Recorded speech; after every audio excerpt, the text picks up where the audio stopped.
কলকাতার রাস্তায় ফের মিলল লাশ। এবার রুবির কাছ থেকে যুবকের মৃতদেহ উদ্ধার পুলিশের। নিজস্ব প্রতিনিধি ফের কলকাতার রাস্তা থেকে উদ্ধার হলো যুবকের দেহ।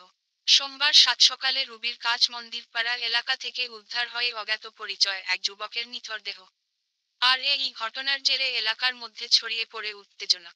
স্থানীয় বাসিন্দারাই এদিন সকালে ওই যুবককে রক্তাক্ত অবস্থায় পড়ে থাকতে দেখে। এরপর তারাই গিয়ে আনন্দপুর থানার পুলিশকে খবর দেয়।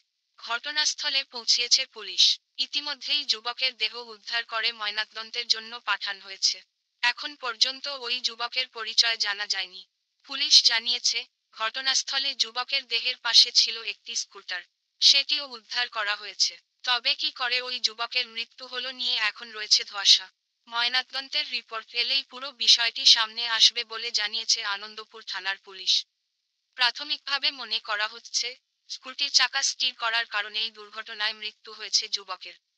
কারণ চাকা পিছলে যাওয়ার দাগ রয়েছে ঘটনাস্থলে। ইতিমধ্যেই ঘটনাস্থলের সিসিটিভি ফুটেজ খতিয়ে দেখছে পুলিশ।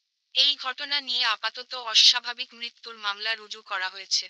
প্রশ্ন উঠছে, দুর্ঘটনা ঘটলে এরকম ব্যস্ত এলাকায় কারো নজরে পড়ল না কেন? এই পুরো বিষয়টি নিয়ে পুলিশ তদন্ত শুরু করেছে।